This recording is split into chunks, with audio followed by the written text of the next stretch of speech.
नमस्कार साथियों, मैं विष्णुचंद गौड़ पुनः आपके समक्ष बौद्ध दर्शन से एक और पीपीटी के माध्यम से चार आर्य सत्य यहाँ प्रस्तुत कर रहा हूँ। महात्मा बुद्ध का जन्म आज से लगभग 2500 साल पहले हुआ था। तब इस संसार में वैदिक धर्म का बोलबाला था और वैदिक धर्म में भी अनेक बुराइयां घुस आई थी। उनके कारण कर्मकांड पर ज़्यादा ध्यान दिया जाने लगा। जब संपूर्ण भारत में वैदिक काल चल रहा था और लोगों में कर्मकांड या क्रियाकांड का महत्व अधिक हो गया था, उस काल में बौद्ध धर्म का उदय हुआ। उस काल में समाज का वर्गीकरण जाति के आधार पर हो चुका था और जिसका बाह्य रूप अपने निम्न स्तर पर आ चुका था।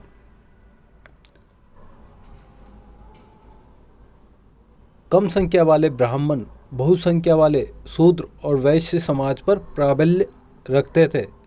अर्थात उस समय के समाज में ब्राह्मण वर्ग का अधिक सम्मान था और शूद्र और वैश्य समाज का कम सम्मान था। चूँकि यह वर्गीकरण जन्म के आधार पर हो रहा था, तो स्वाभाविक था कि ब्राह्मण जाति केवल जन्म से ब्राह्मण थी, ज्ञान और गुणों से नहीं। छात्रों, हम इससे पूर्व वर्ण और आश्रम की व्यवस्था का अध्ययन थोड़ा बहुत कर चुके हैं। वेदों में 4 वर्णों की कल्पना की गई है। ये 4 वर्ण थे: ब्राह्मण, क्षत्रिय, वैश्य और शूद्र। भगवद गीता में लिखा गया है कि गुण और कर्म के आधार पर वर्ण का निर्धारण होता था। लेकिन उत्तर वैदिक काल में यह जो व्यवस्था गुण और कर्म के आधार पर चली आ रही थी, जन्म के आधार पर आधारित हो गई। अर्थात यदि कोई ब्राह्मण कुल में पैदा होता है तो उसका सम्मान शूद्र कुल में उत्पन्न होने वाले ज्ञानी पुरुष से भी अधिक था। तो इस प्रकार समाज में भेदभाव का उदय हो चुका था। इसी कारण ब्राह्मण जाति केवल जन्म से ब्राह्मण थी, लेकिन उसमें ज्ञान और गुणों की कमी होने पर भी उसको अधिक सम्मान दिया जाता था दूसरे वर्गों से। ऐसे में धर्म के नाम पर इनके द्वारा अंधविश्वास, रूढ़िवाद और कर्मकांडों का समूचा प्रचार चल पड़ा। जन समाज का सामूहिक शोषण उन लोगों में रोष को बढ़ा रहा था, परंतु कोई दूसरा विकल्प नहीं होने से परंपरा के ताने बाने को तोड़ना भी आसान नहीं था। ऐसे समय में एक विरल चेतना सिद्धार्थ गौतम ने आंतरिक यात्रा के पथ से चलते हुए अपने भीतर के बुद्धत्व को प्रकट किया और धर्म के उस सनातन स्वरूप को जाना जो समय के गल्त में खो चुका था। उस आत्मज्ञान के अभाव में समूचा पंडित वर्ग स्वयं भ्रमित था और दूसरों को भी भ्रमित कर रहा था। कर्म कांडों से उसका शुभ का आशय खो चुका था और अंधविश्वास के नाम पर यज्ञ, तर्पण आदि क्रियाओं के नाम पर हर किसी को लूटा जा रहा था। ऐसे में भगवान बुद्ध ने धर्म के सनातन स्वरूप को पुनः उजागर किया और जन सामान्य को पंडितों के खोखले आश्वासनों से आज़ाद किया। अर्थात उस समय जो मठाधीश धर्म के नाम पर आम जनता का शोषण कर रहे थे, उनका विरोध भगवान बुद्ध के द्वारा किया गया था। क्योंकि उस समय अधिकतर धर्म की जितनी भी बातें थी वह वैदिक संस्कृत में उपलब्ध थी, लेकिन उत्तर वैदिक काल में वैदिक संस्कृत का पतन हो चुका था और पाली, प्राकृत या लौकिक संस्कृत जैसे विषयों का प्रचलन आरंभ हो गया। तो ऐसे में आम जनता जो पहले ही शिक्षा के अधिकार से वंचित थी, वेदों में लिखी बातों को समझ नहीं पाते थे और उस समय के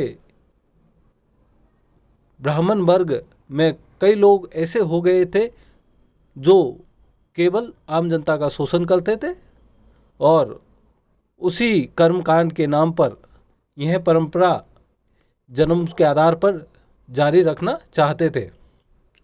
ऐसे में भगवान बुद्ध ने वैदिक कर्मकांडों का विरोध किया और इनमें जो बुराई आ चुकी थी उनको आम जनता के समक्ष उठाया और धर्म का एक ऐसा मार्ग प्रवर्तित किया जिसमें सभी मनुष्यों को समान दर्जा मिले, अर्थात उस धर्म में हर मनुष्य प्रवेश कर सकता है। वहाँ न तो कोई ऊंच नीच का भाव था, न कोई जातिवाद का दंश था। तो ऐसी स्थिति में भगवान बुद्ध के द्वारा जो धर्म प्रवर्तित किया गया उसकी ओर उस समय के बहुत सारे राजा, महाराजा और प्रजा आकर्षित हुई और एक समय में बौद्ध धर्म हमारे समाज में विस्तृत रूप से फैल चुका था।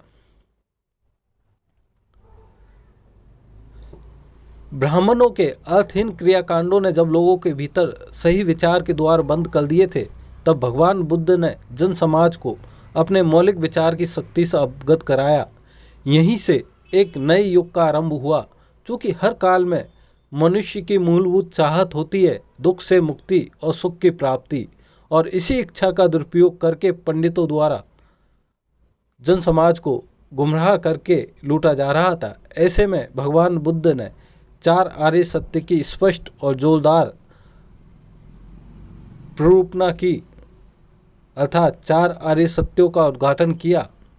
जन जन के मानस में ये 4 आर्य सत्य कुछ इस तरह से जगह बनाते गए कि लोगों में जो वैदिक क्रियाकांड का द्वारा शोषण होता था उसका वह कम होने लगा और वास्तविकता का परिचय प्रगाढ़ होने लगा। यहीं से एक नए विचारशील मानव का जन्म हुआ जो कार्य कारण सिद्धांत के आधार पर विचार करता और उसी अनुरूप आचरण की प्रमुखता रखता था। जैसा कि हमने पहले भी बताया कि भगवान बुद्ध के द्वारा कई ऐसे प्रश्नों पर विचार नहीं किया गया जो उसके जीवन को उन्नत नहीं बनाते थे, जैसे मरने के बाद कोई आत्मा होती है या नहीं, ईश्वर है या नहीं, स्वर्ग और नरक है या नहीं। इन सब प्रश्नों को उन्होंने कहा अव्याक्तानि, अर्थात ये ऐसे प्रश्न थे जिनकी चर्चा करना व्यर्थ है। मोक्ष की अवस्था में व्यक्ति जो आनंद अनुभव करता है वह अनिर्वचनीय है, उसको शब्दों में व्यक्त करना बहुत मुश्किल है। इसी कारण भगवान बुद्ध के द्वारा यह कहा गया कि इस संसार में बहुत सारे दुखी प्राणी हैं और यह संसार विभिन्न लोगों के द्वारा अंधविश्वास जो फैलाए जा रहे हैं उनसे दुखी है। तो उन दुखों को दूर करना ही मानव का प्रमुख उद्देश्य होना चाहिए। इसी कारण उन्होंने एक नए धर्म बौद्ध धर्म की स्थापना की और उस बौद्ध धर्म में बिना भेदभाव के, बिना ऊंच नीच के, बिना जाति पाति के सभी को अवसर दिए। यहाँ तक कि बौद्ध धर्म में स्त्रियों को भी प्रवेश दिया गया। तो बौद्ध धर्म का जो प्रारंभिक रूप था वह उस युग में क्रांतिकारी रूप था। समय के साथ बौद्ध धर्म में भी अनेक बुराई आ गई। इसके कारण भारत में एक समय में बौद्ध धर्म का पतन भी हो गया। लेकिन जब प्रारंभिक बौद्ध धर्म की स्थापना की गई तो बुद्ध का जो धर्म था वह वैज्ञानिक था। भगवान बुद्ध के साथ साथ एक ऐसे धर्म युग का आरंभ हुआ जिसका दृष्टिकोण वैज्ञानिक था। जैसे विज्ञान का समग्र आधार है युक्ति, तर्क और प्रमाण, इसी प्रकार भगवान बुद्ध ने भी एक ऐसे धर्म की नींव रखी थी जिसको मात्र अंधविश्वास से मान लेने की आवश्यकता नहीं थी, अपितु युक्ति और तर्क से जिसे प्रमाणित किया जा सकता था। जिस प्रकार विज्ञान अपने सिद्धांतों को प्रयोगशाला में प्रमाणित करता है और तब वह सिद्धांत जन सामान्य को मान्य हो जाते हैं, उसी प्रकार भगवान बुद्ध ने स्वयं की आत्म अनुभूति की प्रयोगशाला में इन सिद्धांतों को जाना, परखा और जन सामान्य को मान्य हो सके ऐसी इस भाषा में 4 आर्य सत्यों की उद्घोषणा की।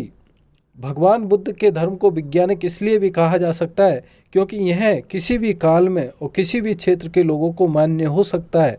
जैसे विज्ञान के सिद्धांत को किसी भी काल क्षेत्र की मर्यादा में नहीं बांधा जा सकता, उसी प्रकार भगवान बुद्ध द्वारा प्रारूपित 4 आर्य सत्य को किसी जाति, काल, क्षेत्र आदि की मर्यादित सीमाओं में नहीं बांधा जा सकता।